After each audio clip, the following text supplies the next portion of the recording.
Hello दोस्तों, welcome to Toppers Galaxy. Friends, आज हम आपके लिए लाए हैं one of the most important topic of general English, जहाँ पे सारे ही कॉम्पिटेटिव एग्जाम जैसे कि आप जीटीपीएस पे टीजीटी देख ले, पीजीटी देख ले या मिसलेनियस देख ले, सभी में जनरल इंग्लिश का सेक्शन कॉमन है। पेपर 1 में आना ही है जनरल इंग्लिश फॉर 20 मार्क्स। तो आज हम जनरल इंग्लिश से रिलेटेड 20 क्वेश्चंस करने वाले हैं, जहाँ पे आप समझ पाएंगे कि किस तरीके के क्वेश्चन जनरल इंग्लिश के पूछा जाता है जीटीपीएस के पेपर में। फ्रेंड्स, अगर आप जनरल इंग्लिश या फिर इंग्लिश या सोशल साइंस किसी भी DSSB से रिलेटेड क्वेश्चंस प्रैक्टिस करना चाहते हैं तो आप www.toppersgalaxy.com पे आ सकते हैं। इस तरह का इंटरफेस आपको देखने मिलेगा। यहाँ पे आप स्क्रॉल करके नीचे जा सकते हैं। यहाँ पे आप जैसे आएंगे, यहाँ पे आप DSSB सेक्शन पे जाएंगे। जाके जैसे आप DSSB पे यहाँ पे क्लिक करेंगे, यहाँ पे एक इंटरफेस होता है, वहाँ आप डेफिनेटली टॉप DSSB से रिलेटेड MCQ इजीली आप दे पाएंगे। ठीक है फ्रेंड्स, यहाँ पे जाएंगे, DSSB से MCQ यहाँ पे दे पाएंगे। तो डेफिनेटली MCQ प्रैक्टिस करके आप देख पाएंगे कि आपको कितना जो है मार्क्स स्कोर हो पा रहे हैं, और आप सेल्फ इवोल्यूशन करने के लिए एलिजिबल हो जाएंगे। कितना आप सेल्फ इवोल्यूशन करके देख पाएंगे कितने मार्क्स आप स्कोर कर पा रहे हैं। ठीक है, चलिए हम अभी आज का सेशन स्टार्ट करते हैं। यहाँ से फ्रेंड जनरल इंग्लिश की हम बात करते हैं। ठीक है, आइए क्वेश्चन नंबर 1 स्टार्ट करते हैं। The first whales on the earth had 4 limbs, which looked something like large dogs and lived at least part of their lives on land. यहाँ पे देखिए फ्रेंड्स, यहाँ पे अगर आप देखेंगे क्वेश्चन में, तो पूरा का पूरा जो क्वेश्चन है, इसमें कहीं भी आपको एरर देखने नहीं मिलेगा। ठीक है, ये बिल्कुल नो एरर वाला ये पूरा पूरा सेंटेंसेस है। तो यहाँ पे बिल्कुल नो एरर आपका हो जाएगा, क्योंकि the first whales on the earth had 4 limbs, बिल्कुल ठीक है।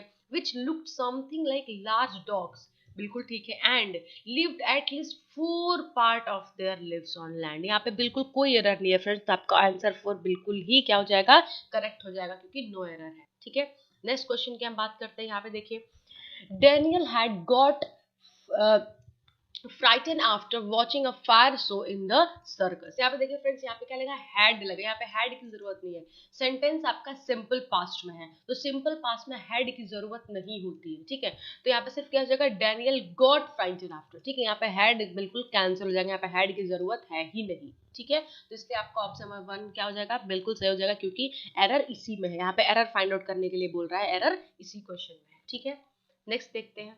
नेक्स्ट क्वेश्चन में क्या बात हो रही है, he is one of the best actor who ever lived। बिल्कुल friends, he is one of the best actors। यहाँ पे कई लोग बोलेंगे यहाँ पे एक्टर क्यों नहीं है, क्योंकि फ्रेंड्स वन ऑफ द का नियम ये होता है कि आगे आने वाला आपका कोई भी है ना, कोई भी चीज जो होता है वो आपका अगर है तो सिंगुलर में होता है ना। नाउन क्या होता है, सिंगुलर में होता है, वर्ब भी सिंगुलर में हो जाता है। ठीक है, तो यहाँ पे वन ऑफ द के बाद इसलिए हमने एक्टर के बाद एस लगा दिया, एक्टर्स कर दिया। तो यहाँ पे अगर एक्टर हुआ रहता तो इसमें एरर रहता, पर यहाँ पे एक्टर्स होते हैं, इसमें बिल्कुल भी एरर नहीं है, कुछ भी जरूरत नहीं है। पर ऑप्शंस में आप एरर देख सकते हो, पर यहाँ पे एरर नहीं है। तो he is one of the best actors who ever lived. तो यहाँ पे नो इंप्रूवमेंट की जरूरत है, कुछ कोई भी हमें इंप्रूवमेंट नहीं चाहिए, क्योंकि सेंटेंस अपने आप में बिल्कुल करेक्ट है।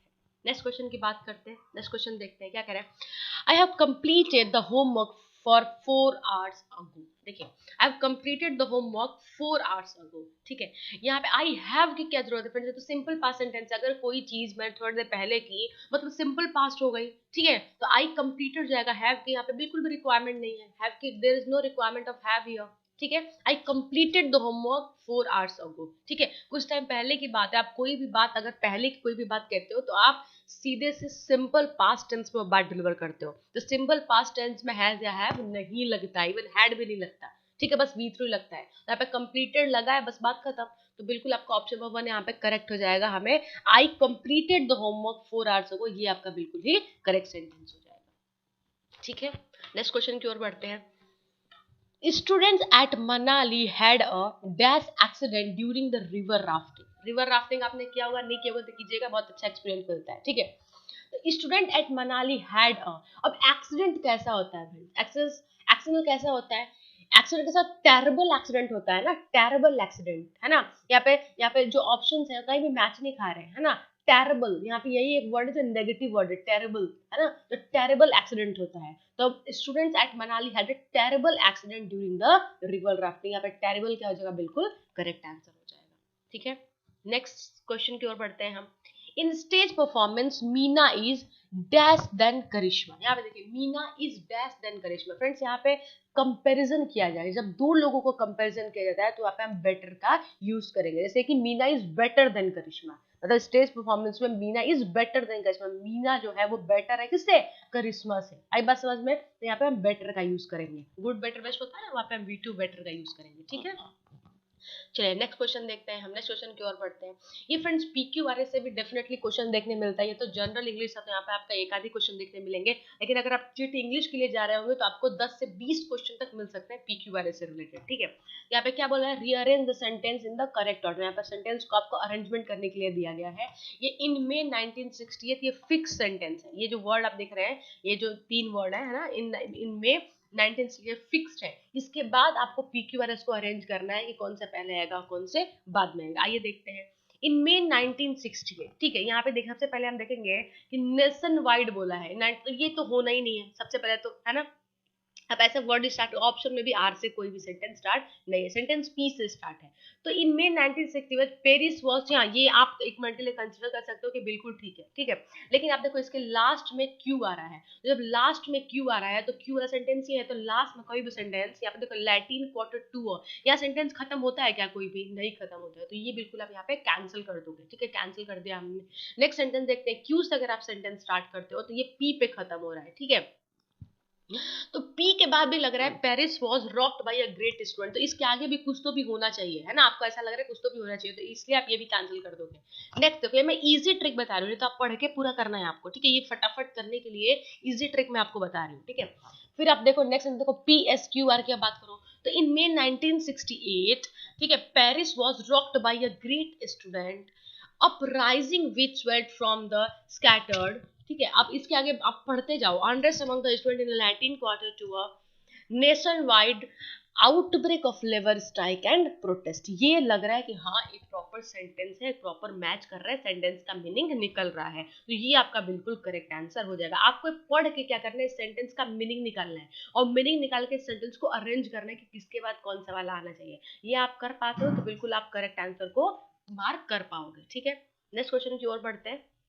नेक्स्ट क्वेश्चन क्या है, यहाँ पे भी देखिए रीअरेंज करना है हमको। यहाँ पे देखिए ऊपर कोई भी चीज नहीं दिया हुआ, ये पहले से कोई फिक्स नहीं दिया है, वो PQRS बस है, आपको इसी में अरेंज करना है। ठीक है, और देखिए बी से कोई सेंटेंस स्टार्ट नहीं होगा, एंड से कोई सेंटेंस स्टार्ट नहीं होता, दैट से कोई सेंटेंस स्टार्ट नहीं होता। सीधी सी बात है, कोई भी सेंटेंस स्टार्ट होगा तो द से ही स्टार्ट होगा। ठीक है, तो आर मतलब पहले हो सकता है। ठीक है, तो ये 2 ऑप्शन में आ रहे हैं, बाकी तो ये दोनों ऑटोमेटिकली कैंसिल हो गए। तो अब पढ़ते हैं हम। ठीक है, यहाँ पे देखो, यहाँ पे लास्ट में दोनों एस पे एंड हो रहा है, तो आप यहाँ से भी अंदाजा नहीं लगा पाओगे। ठीक है, तो बेसिकली आपको अरेंज करके देखना है। तो आर के बाद यहाँ पे देखो आपको पी के साथ जाना होगा और एक क्यू के साथ जाना होगा, दोनों में जा सकते हो। ठीक है, तो can also and, can also के बाद आप एंड लगाओगे तो सेंटेंस मैच नहीं कर रहा है, कैन ऑल्सो आपका बी लगेगा। ठीक है, तो इसलिए आपका आप ऑप्शन नंबर 1 करेक्ट हो जाएगा। जिनको अभी भी समझ में नहीं आ रहा आप ये मैं कैसे बोल दे रही हूँ, या मैं ऐसे ही नहीं बोल रही हूँ कि आंसर दिखा है तो मैं बोल दे रही हूँ। अब जब बहुत सारे क्वेश्चन प्रैक्टिस करोगे ना तो ऑटोमेटिकली आपको समझ में आ जाएगा क्या पहले लगेगा क्या बाद में लगेगा। तो प्रैक्टिस से है, प्रैक्टिस के लिए मैंने आपको बताया कि यहाँ पे आके आप क्वेश्चंस को प्रैक्टिस कर सकते हो। ठीक है, प्रैक्टिस करोगे आप डेफिनेटली समझ जाएगा कि आपको कौन सा पहले आएगा कौन से बाद में होगा। ठीक है, आप यहाँ पे आके डेफिनेटली क्वेश्चन को प्रैक्टिस कर सकते हैं। फ्री ऑफ भी पैसा नहीं है ना, बहुत लोग कॉस्ट भी करते हो, तो हम फ्री यहाँ पे सारे सब्जेक्ट्स में, तो आप आके डेफिनेटली यहाँ पे प्रैक्टिस कर सकते हैं। ठीक है, नेक्स्ट क्वेश्चन देखते हैं। यहाँ पे भी आपको अरेंज करना है, वही दूसरा क्वेश्चन है ना, यहाँ पे हमको अरेंज करना है। तो यहाँ पे भी पहले कोई भी सेंटेंस नहीं दिया हुआ है, PQRS है, तो PQRS है, तो देखो बी से कोई सेंटेंस स्टार्ट होगा क्या, बिल्कुल नहीं। एंड से भी कोई सेंटेंस स्टार्ट होगा, दैट से भी कोई सेंटेंस स्टार्ट होगा, सीधी सी बात है, दो से स्टार्ट होगा तो ये वाला आप मार दोगे, बात खत्म। देखा कितना आसान है। चलिए नेक्स्ट देखते हैं। यहाँ पे क्या बोल रहा है कि choose the word that means the same as the given word. ठीक है, सिंसियर का क्या होगा फ्रेंड्स, सिंसियर का सेम बोला है ना, सिनोनिम बोला है सिंसियर का, तो सिंसियर का फॉल्स होता है कि सिंसियर मतलब बहुत अच्छा, फॉल्स होगा नहीं, है ना, फाउल्ड होगा नहीं, क्रिटिकल होगा नहीं, हार्टफेल्ड आपका बिल्कुल करेक्ट आंसर हो जाएगा, क्योंकि ये सारे जो है इनके जो है एंटोनिम वर्ड्स है, और एक हार्टफेल्ड है जो सिनोनिम वर्ड है, तो बिल्कुल हार्टफेल्ड आपका करेक्ट आंसर हो जाएगा, क्योंकि सेम बोला है, सिनोनिम निकालने बोला है। ठीक है, नेक्स्ट क्वेश्चन की ओर बढ़ते हैं हम। यहाँ पे देखिए अपोजिट मीनिंग बोला है ना, अपोजिट मीनिंग बोला है। ठीक है, तो अपोजिट मीनिंग देखो यहाँ पे एसिमेट्रिकल है, ऑब्लिक है, ऑब्सीस है, एस्कल, तो क्या हो जाएगा यहाँ पे सिमेट्रिकल हो जाएगा। ठीक है, नेक्स्ट क्वेश्चन देखते हैं। नेक्स्ट क्वेश्चन के बारे में बात हो रही है, यहाँ पे क्या बोल रहा है कि in which given question 4 word are given out of the which one word is correctly spelled. यहाँ पे एक जो है वो बिल्कुल सही स्पेलिंग है, बाकी तीनों रॉन्ग स्पेलिंग है। तो आपको यहाँ पे फाइंड आउट करना है कि कौन सा सही स्पेलिंग है, कौन सा रॉन्ग स्पेलिंग है। अगर आपने पढ़ा होगा थोड़ा बहुत क्वेश्चन, या थोड़ा बहुत अगर दिमाग लगाओगे, थोड़ा सा सोचोगे, तभी भी क्वेश्चन यहाँ पे आप करेक्ट कर सकते हो कि बहुत टफ स्पेलिंग नहीं है। ठीक है, नेक्स्ट क्वेश्चन की ओर बढ़ते हैं। यहाँ पे देखिए, यहाँ पे भी यही बात बोल रहा है कि in which four question given out with the correctly spelled. यहाँ पे भी करेक्टली स्पेल्ड आपको मतलब कौन से सही स्पेलिंग है वो निकाला, तो यहाँ पे इग्नियस बिल्कुल ही करेक्ट स्पेलिंग है, तो आप इसके साथ जा सकते हैं, बाकी सब रॉन्ग स्पेलिंग है। ठीक है, नेक्स्ट क्वेश्चन की ओर बढ़ते हैं। यहाँ पे क्या बोल रहा है, यहाँ पे बोल रहा है कि आपका ईडियम ऑफ फ्रेज से भी डेफिनेटली क्वेश्चन आपका देखने मिलता है, ईडियम ऑफ फ्रेज से। ठीक है, तो ईडियम ऑफ फ्रेज की अगर बात करें, to make bricks without straw, तो इसका मीनिंग क्या हो जाएगा, to do something without a proper resources. मतलब आपके पास कोई भी चीज नहीं है, एंड आप बोल रहे हो कि नहीं आप डेटाबेस में डेफिनेटली क्रैक कर लोगे, आपके पास बुक्स नहीं है, आप मॉक प्रैक्टिस नहीं कर रहे हैं, आप देख नहीं रहे आपको कितने मार्क्स आ रहे हैं, नहीं आ रहे, तब कैसे डेटाबेस में क्वालिफाई कर लोगे, है ना। तो इसीलिए बोल रहा है to make bricks without straw, मतलब आपके पास तो चाहिए ही ना, कोई रिसोर्सेज तो चाहिए ही, आपके पास कोई भी, to do something without the proper resource, है ना, इसका ये मतलब होता है, ये इडियम का ये मतलब होता है। ठीक है, इडियम फ्रेजेस भी एक आध पूछ लेता है। नेक्स्ट क्वेश्चन देखते हैं, यहाँ पे भी पूछ रहे हैं from the cradle to the grave, इसका क्या मीनिंग होता है, for all a person's life. ठीक है, ये इसका मतलब होता है। ये देखो, कई लोग बोलेंगे आपको कैसे पता इन चारों में से ये है ये नहीं है, आपको ना बहुत सारे इडियम्स फ्रेजेस कम से कम आप जब पढ़ोगे ना इस तरह के इडियम फ्रेजेस को, बहुत सारे जब इडियम फ्रेजेस पढ़ोगे तो आपको समझ में आ जाएगा कि ये होगा ये नहीं होगा। देखो, लाई समबडी होगा, useful purpose one is steel from नए पर्सन, हो ही नहीं सकता। ठीक है, ये तो अपने आप में ही रॉन्ग है, तो ये बचा यही ऑप्शन, तो बिल्कुल आपका ये ऑप्शन करेक्ट हो जाएगा। फॉर कभी कभी आप ऑप्शन निग्लेक्ट करके भी सही आंसर तक पहुंचा जा सकता है। ठीक है, नेक्स्ट क्वेश्चन देखते हैं। यहाँ पे क्या बता रहा है, करंटली एग्जिस्टिंग नॉट डिस्ट्रॉयड, इसको क्या बोलोगे, एक्सटेंट बोलते हैं फ्रेंड्स। ठीक है, एक्सटेंट बोलते हैं। नेक्स्ट क्वेश्चन की ओर बढ़ते हैं। यहाँ पे तो डेफिनेटली इसके बाद आप देखोगे कि पैसेजेस हैं, इन पैसेजेस पढ़ के आपको इन पैसेजेस के बेसिस पे इन क्वेश्चंस का आंसर देना होगा। तो पैसेजेस का आंसर देखो, अगर आप बहुत अच्छे से पैसेज को पढ़ोगे, एक एक चीज को देखे, तो वैसे आप डेफिनेटली इन क्वेश्चंस का भी आंसर निकाल सकते हो। मैं 1 मिनट के लिए रोक देती हूँ, आप डेफिनेटली इन क्वेश्चंस को पॉज करके पढ़ सकते हैं, पैसेज को पढ़ सकते हैं, और कैसे क्वेश्चन पूछे आप वो भी देख सकते हैं, और डेफिनेटली इसका आंसर आप निकाल सकते हैं। ठीक है, जिनको अभी पॉज करने में प्रॉब्लम आ रही है, वो वेबसाइट पे आके डेफिनेटली आप इसके जो है एमसीक्यू सॉल्व कर सकते हैं। ठीक है, चलिए नेक्स्ट क्वेश्चन की ओर बढ़ते हैं। यहाँ पे क्या बात हो रही है, यहाँ पे डेफिनेटली इसी के ऊपर है पूरा का पूरा, है ना, आप पैसेजेस के ऊपर ये सारे क्वेश्चन पूछे गए। तो कई लोग जो है जो कि नॉन इंग्लिश वाले हैं, वो लोग पूछते हैं कि मैम नॉन इंग्लिश वाले तो पैसेज करने की जरूरत है क्या, आप देख लीजिए आपके सामने ही है, आप नॉन इंग्लिश है फिर भी आपके एग्जाम में पैसेज आता है पेपर 1 में, और आपको यहाँ पे पैसेज को सॉल्व करना ही पड़ेगा। ठीक है, तो आप पैसेज सॉल्व प्रैक्टिस करना स्टार्ट कर दीजिए अभी से ही। This is what all for us. Thank you so much for watching. आपको वीडियो अच्छी लगी हो तो हमारे जो वीडियो को लाइक कीजिए, अपने दोस्तों के साथ शेयर कीजिए, चैनल को सब्सक्राइब कीजिए ऐसी और इन्फॉर्मेशन के लिए, साथ ही अपना मॉक देते रहिए। Keep practising. Thank you so much for watching.